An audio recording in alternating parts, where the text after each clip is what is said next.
Hello everyone, I'm Dr. Lado and welcome back to Mind Hijack channel. You're probably wondering, what is this fancy technology?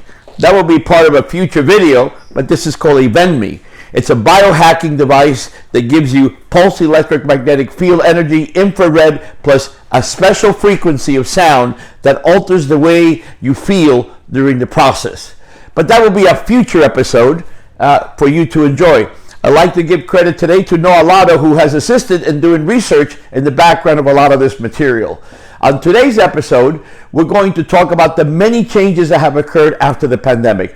You know, I've always believed that through every dark moment, light comes through with more and better benefits. And we did live a very dark moment during the pandemic.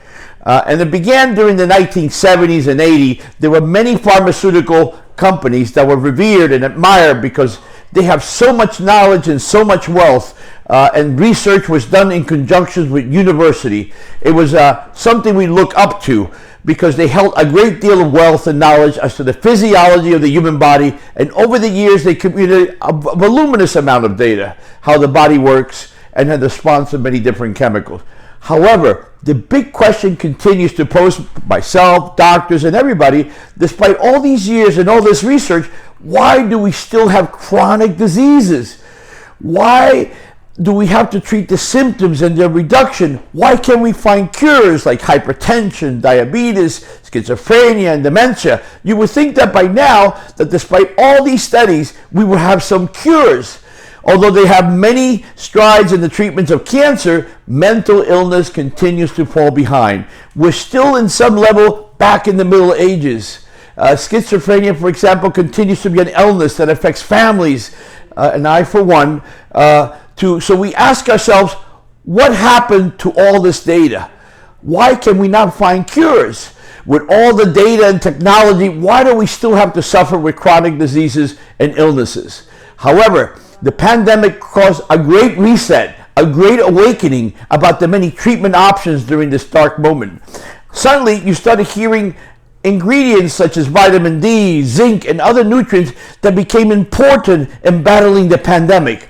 Many doctors started doing research during the beginning phase of this pandemic and basically woke up the consciousness of many doctors. It reawakened an old school in my field.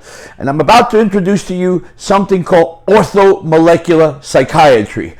As you know, there's been an incredible increase of people taking a health interest in mindfulness, eating healthy, and now intravenous vitamin therapy. The same thing that was considered not effective years ago when this first began in the 1970s and the 1980s. At least we were taught, however, that the pandemic proved something different. Many other patients who were dying were overweight, diabetic, things related to simple things, including there was a correlation of vitamin D deficiency and the people who got more sick. Many doctors like myself began to revisit some of these old principles, how we were taught about the cures. And as you know, most of the medications we have is to alleviate symptoms of disease, and occasionally we might be successful in curing them. But considering the many years of data, investigation, and research, we still have diseases in the Middle Ages with no cure. You would think that we will have all the answers with all these diseases and all the problems and ailments. The pandemic began to inspire many well-trained physicians to do research and look at all areas what can cause death in this organism in the beginning phases. One of the most significant findings was that vitamin D levels were correlated with mortality and morbidity. Those who had very low levels seemed to get sicker or had higher likelihood of dying. Zinc seemed to be another product that came out of this. I'm not going to go over at this time. That will be a future video. Did you know I'm going to talk about this movement of the 1970s and the 1980s. It was inspired by a Nobel Prize-winning scientist, Linus Pauling, who was the father or author of Orthomolecular Psychiatry. Now, what is Orthomolecular Psychiatry? The many things he talked about, we're doing it now. You can say he was the Tesla of medicine. He was years ahead of us, but yet he was neglected and abandoned despite the fact he had great credentials. In those days, there was no internet. In those days, there was no forum. The only forum that he had was to go before his peers. And remember, He had great ideas, and he had to stand up to pharmaceutical companies and sponsorship. He was promoting this message many years ago. However, the public had no clue what was going on. He was able to publish a book called Orthomolecular Psychiatry and another book called Beyond Vitamin C that you're going to see. Let me give you some background on this man. He was born in Portland, Oregon. Interesting, he was born in a family of pharmacists. He used to love science at a very young age. His dad was an owner of a pharmacy. He was able to start very young and doing pharmaceutical. He was fascinated with chemistry. In his training, he started studying the crystalline structures of rocks, which made an incredible contribution. He graduated with summa cum laude, had a chemistry and PhD, and he was able to apply quantum physics of how molecules. The reason I want to introduce this background, because I want you to understand this was a Nobel Prize. And he was the man that elucidated the alpha helix for protein in 1951. Interesting enough, his life took a turn. How does he get involved in vitamin? It appears that the mother suffered from a deficiency of B12, and these symptoms of B12 cause irritability, hallucination, eventually was diagnosed with a fatal kidney disease. As a result of this, he was very much impacted. And in 1965, while he was reading an article, he read something about a man who was using niacin for the cure of schizophrenia. And that is the prime of his book. Now you think, what does niacin can cure schizophrenia? Now, niacin is just a vitamin. However, he believed that if you get certain molecular diseases that had vitamin C deficiency and things that didn't publish, and the amounts that he was using were very high. Eventually, he established the Linus Institute of Science and Medicine in 1973. Eventually, he began to find that the use of vitamin C in high doses helped patients with cancer. Now, I want you to pay attention to what I'm telling you. Imagine back in the 1980s, you're telling the medical community that this is helping in the cure or alleviating of symptoms from cancer, something that only cost 50 cents. You can see how scary this information was to the medical community, the oncologists, the pharmaceuticals. So he had to prove himself to them by presenting these items before the public. There was no internet to defend himself. He died in August of 1964. He did develop an institute in Oregon State University, which happened 2 years after his death. Why am I mentioning this? Because this is the rebirth of orthomolecular psychiatry. What I'm about to introduce to you in future episodes on the impact of how vitamins and supplements in the form of intravenous and all the research that's out there that you don't know about, how it can help you. After the pandemic, you probably noticed a lot of these health spas opening up. They're giving you all these combinations. There is a science behind that, but you will understand in a future episode as to why research is not done.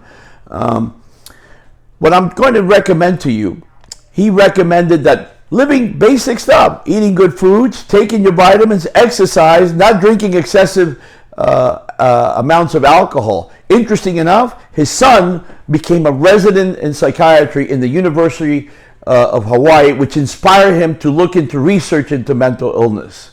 He was one of the greatest chemists in the 20th century, receiving a Nobel Prize.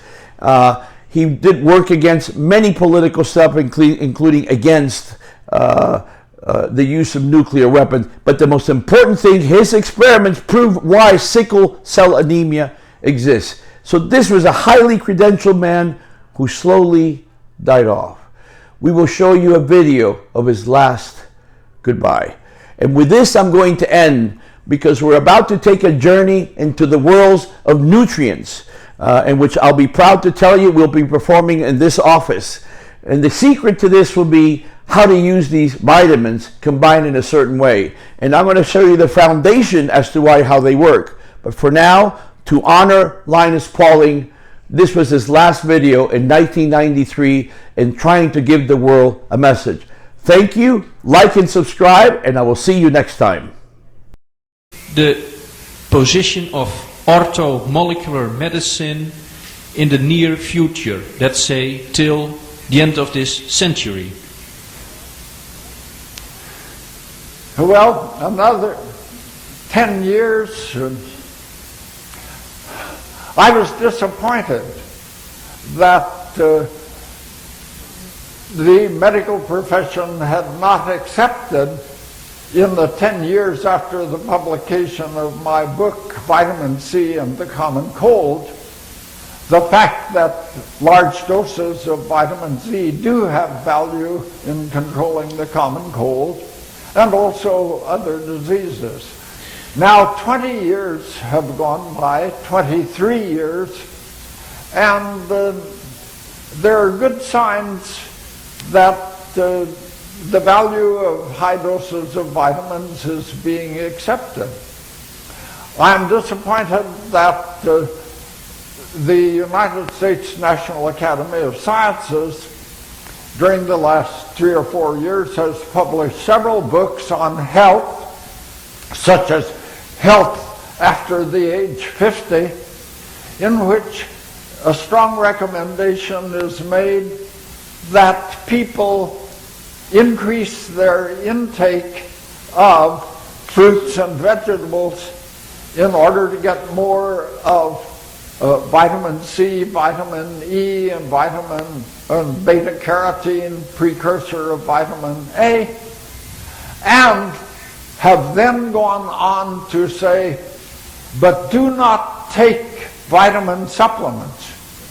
And you know, no reason is given as to why people who want to improve their health should not take vitamin supplements. They're cheaper, and moreover, you can get real orthomolecular amounts with vitamin supplements. Impossible, no matter how well you select your diet, to get these amounts from the food. So there's still something that needs to be done. And I think it will be done during the next 10 years. Thank you, Professor Pauling. I think this is a good end of our interview. From this place, I will give you all the best from the Netherlands. We were very proud and honored to have you here via this satellite connection. From this place, I want to say thank you. But you wanted to say... It's a pleasure for me to have been with you, and I'm sorry that I could not come to the fine meeting in Utrecht.